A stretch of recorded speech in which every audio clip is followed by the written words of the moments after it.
Also coming to Edmonton this week was last week was the Commissioner of the National Football League, Paul Tagliabue. He was here Thursday, Friday, left yesterday. I talked to Commissioner Tagliabue and John Tory, the Commissioner of the Canadian Football League, at length. We ran this long interview yesterday.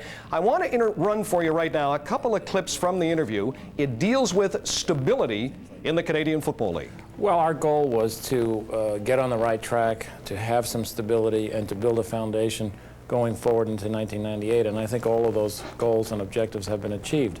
Obviously in the West you have some community-owned teams, you have some enthusiasm here, and that's coming together right here with the Grey Cup here in Edmonton.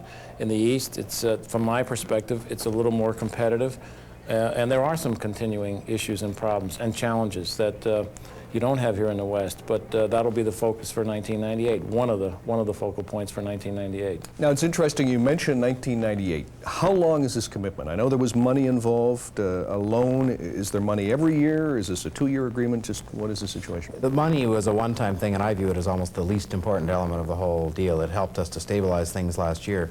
It's a repayable loan that will be repaid out of the fruits of our labors as we increase television and sponsorship revenue. But the deal is meant to go on for a period of 5 years. It's reviewable after, I think, 2. But we're hopeful that it's going to go on long beyond that, because as we develop things like the World football game, World Classic Bowl, and lots of sponsorship and other activities together, youth development activities, I think it'll strengthen the relationship and make it more permanent. That interview was taped on Friday. Joining me live in the studio, I think he's a regular. We should call him part of our pregame team every year, Stephen Brunt from the Toronto Globe and Mail, and the highly respected columnist from the Edmonton Sun, Cam Cole. Stephen, let's begin with you. Some thoughts on what they had to say and on stability in particular. Well, I think this league is a heck of a lot more stable than it was 12 months ago when we talked about it then. There's no doubt about that. I don't think any of us realized how close this league was to collapse a year ago. They just pumped $7 million to keep 2 franchises alive. They didn't really have a way out. And this NFL deal, I know John Tory said on there that the money wasn't the big part, but you know what? That money was incredibly important because that got him into this season. Cam, from a Western perspective, talk to me about the stability and how the East is viewed out here.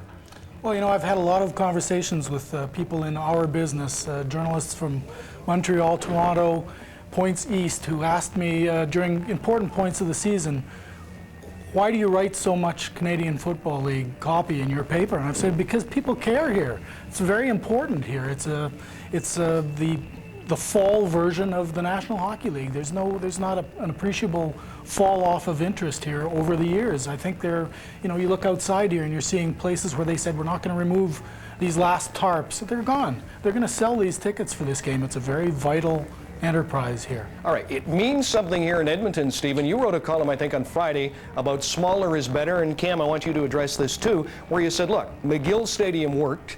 Smaller stadiums may be or smaller crowds may be the way to go. Well, I think it's an option for this league because, look, they're going to have to think about something. They've still got big problems in the East, and we can't overlook that, and they're not going away quickly.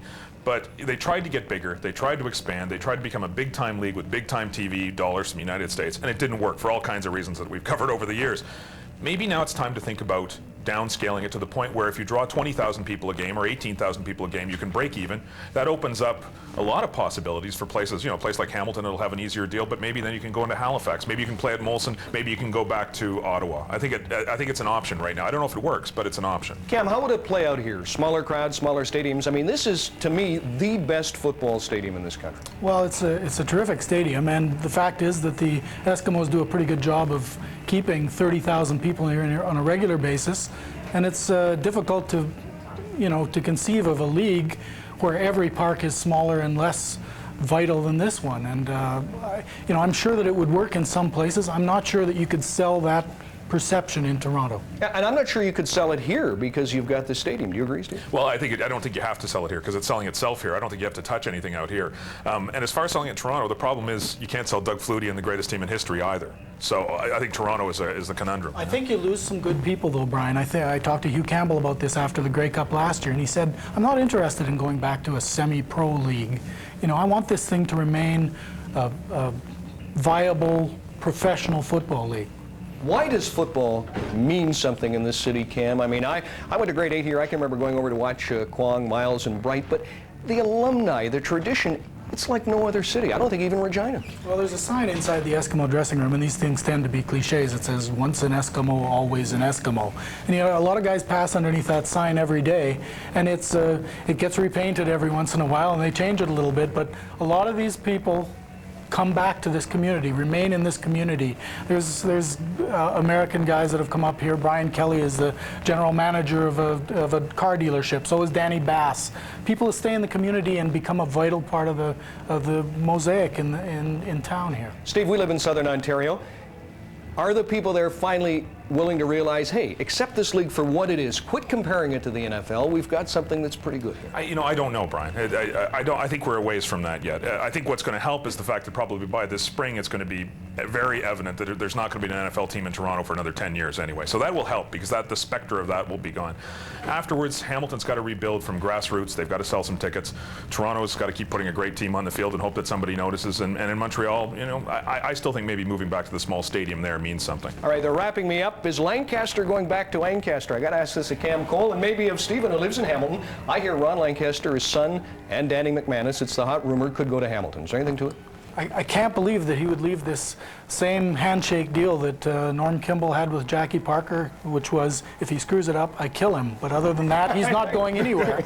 And, you know, I mean, this is the deal that Ronnie has with Huey. They're best friends. I think they work very well together. I just don't see that happening. Everyone wants to live in Hamilton. Well, So I can fully understand it.